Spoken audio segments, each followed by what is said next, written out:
In the spring of 74 BC, something incredible happened. A massive Roman and Pontic army were on the verge of a climactic battle as a part of the Third Mithridatic War, when the skies were suddenly burst asunder by a huge, flaming molten silver object. A meteorite was about to strike a Roman battlefield. Today, let us discuss the impact of this extraterrestrial body in a story that will involve Jesus, the world's oldest computer, and the fall of Rome. Today's video will focus on the implications surrounding the impact of just a tiny amount of space debris landing on the planet long ago. But what would happen if something quite a bit larger took its place in the future? To visualize this scenario, you can check out the docudrama series The Super Comet, which you can stream through our sponsor, Magellan TV. It does an excellent job contextualizing the dangers we face from space, while presenting a chilling scenario of how this would play out on the individual level in high fidelity. Space and history videos like this are added weekly to Magellan TV, which already has a collection of over 3,000 videos to choose from among the categories of history, science, nature, space, and more. You can watch The Super Comet or any documentary that catches your interest by clicking the link in the description below or going to try.magellantv.com/Invicta to get a 1-month free trial. Enjoy! In order to properly contextualize this event, it will be necessary to discuss the broader subject of humans and extraterrestrial objects. This interaction was nothing new. After all, mankind has long looked to the skies with wonder and sought to derive meaning from its mysterious celestial dance. Comets were particularly prominent signs, given their striking visuals and relative rarity. Many cultures across the world took their arrival as omens portending great change. But depending on who you asked, the same comet viewed across the globe could mean various things, from the birth of a great figure to the impending doom of a nation. The Near East played home to many cultures, and thus had long swirled with various myths and prophecies tied to the appearance of comets. Famously, Jewish tradition developed many passages having to do with the destruction of their enemies and the salvation of their people as a result of centuries spent traumatized by various powers of the turbulent Levant. The Book of Numbers, for instance, contains the following messianic prophecy. Quote, "I shall see him, but not now. I shall behold him, but not nigh. There shall come a star out of Jacob, and a scepter shall rise out of Israel, and shall smite the corners of Moab, and destroy all the children of Sheth." Over the years, people would seek to apply such passages to their age by drawing connections between contemporary events and various ancient texts. This and other star prophecies would later be used to identify Jesus as the anticipated Messiah. However, he was not the first or last to be singled out in this manner. For instance, the third book of the Sibylline Oracles was one widely circulated tome which had cobbled together a host of prophetic passages from across the ages.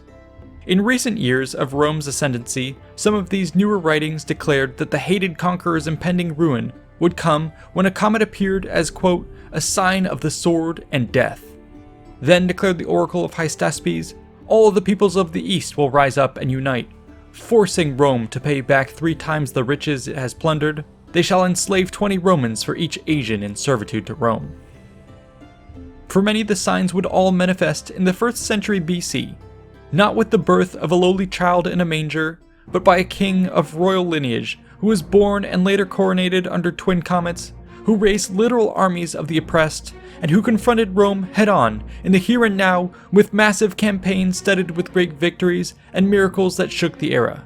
His name was Mithridates VI of Pontus. Let us now turn our attention to his story, which will eventually culminate with the case of the meteorite and the battlefield.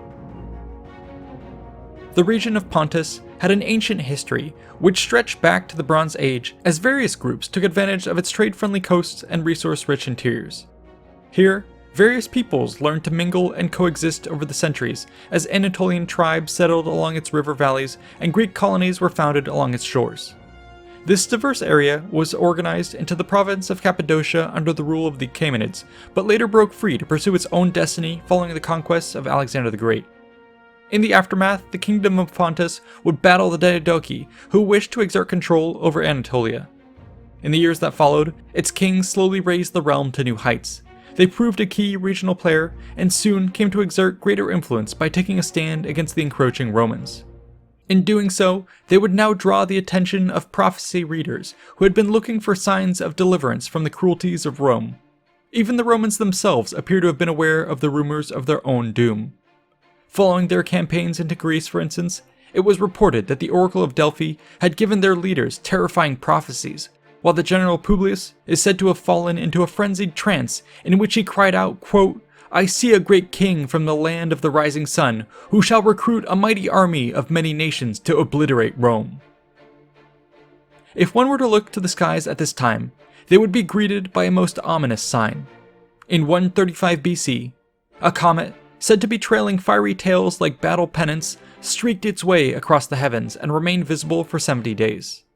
This event would be recorded by the meticulous star watchers in far-off China.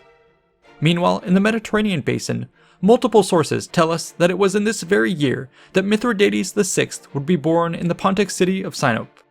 Tradition claims his descent from many important figures including Cyrus the Great, Antipater, Antigonus, Seleucus, Antiochus, and more.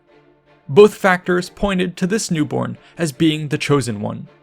But for those skeptics who remained, the heavens would have another sign of confirmation. When Mithridates was reportedly crowned in 119 BC, a comet, again reported by the Chinese, would make its striking reappearance across the sky. Now that the age of prophecy had arrived, all awaited the next steps with bated breath. To this end, Mithridates would not disappoint. He first consolidated his realm before launching out to secure neighboring regions by diplomatic and military means. A shrewd man, he was careful to conduct these moves under casus belli that granted him sufficient geopolitical cover for otherwise hostile actions. In addition, he took on the role of master propagandist, leaning into the prophecies and public mood of the time to cement his position as the perceived savior king. For instance, diplomats, orators, and agents were sent across the east to spread speeches meant to win over a web of friends and allies. Many of these lent a sympathetic ear. Yet more support would be thrown his way when the Romans helped urge on Bithynian aggression against Mithridates. This was the exact moment the king had been waiting for. After years of playing innocent, he now had an excuse to openly come out against Rome. The prophecy could be fulfilled out in the open. Thus, blistering declarations of war were issued to rally the East to his side. Many kings would commit troops in the days ahead. The common folk too would rise up to join his cause for ultimate deliverance. This would come to a dramatic head in 88 BC, when a coordinated massacre of all Romans took place across the cities of Anatolia. Known as the Asiatic Vespers, over 80,000 people were said to have been killed in this genocide. True to the prophecy, Rome bore witness to the sign of sword and death. I'm sure that if you were living at the time, there must have been an incredible feeling of upheaval. The world as you knew it was being overturned here and now. Long whispered dreams were becoming reality. Rome, long feared as invincible, was simultaneously beset by civil war, barbarian invasion, and now eastern uprising. Goliath bled. He was mortal and could be taken down. It's with this fervor and hope that the Mithridatic Wars broke out. In this video, we will not have time to fully cover the titanic nature of these campaigns, which ultimately stretched out over 25 years. Suffice to say, they were heavily contested affairs in which the gods themselves took part. For instance, after securing Anatolia, Pontic forces would turn upon the major bastion of resistance in Rhodes. In 88 BC, they would besiege the city, ultimately assaulting its walls with a two-pronged assault. Legend goes that when the massive Sambuca was brought against the temple of Isis, the goddess herself appeared upon the walls, hurled forth a massive fireball, and destroyed the structure. As its wreckage collapsed into the waves, so too did the efforts to take Rhodes. Soon after, the invaders would be forced to withdraw. In the later siege of Cyzicus, Mithridates would again find himself pitted against fierce defenders backed by powerful gods. Another, even larger Sambuca tower was brought against its sea walls, whilst numerous war engines assailed its land defenses. Appian claims that the inhabitants of the city left, quote, nothing untried in the compass of human energy. Yet even still, they were on the verge of defeat. As a sign of their desperation, the populace was unable to find a single black cow to offer as sacrifice in the annual celebration of their protective deity Persephone. However, in a miracle, one such animal swam across the waters and delivered itself to the temple. Sacrifices were then conducted, and Persephone herself now appeared to raise the spirits of her people. Shortly thereafter, a fierce winter gale toppled the siege towers of Mithridates. When these were rebuilt, another storm struck, shattering the structures for good. This time, it was said that Athena was responsible, with observers reporting the goddess's appearance in the temple at Troy, panting from the effort of her intercession. But the gods did not always side against Mithridates. On many occasions, the Romans too would be hit with sudden reversals attributed to the supernatural. The masters of the storms in particular proved fickle, as weather would cull the lives of soldiers from both sides throughout the long conflict. The superstitious factions were deeply aware of this supernatural dimension to warfare, and were constantly taking precautions to remain in the good graces of the gods and keep a watchful eye out for their next moves. For Mithridates, this would involve grandiose sacrifices involving great fires, or other times the plunging of gilded chariots over cliffsides. But to the eastern magi of his court, a focus on the movements of celestial bodies were particularly relevant to their efforts. Such was the seriousness of their studies that they adopted sophisticated methods and tools to analyze the heavens.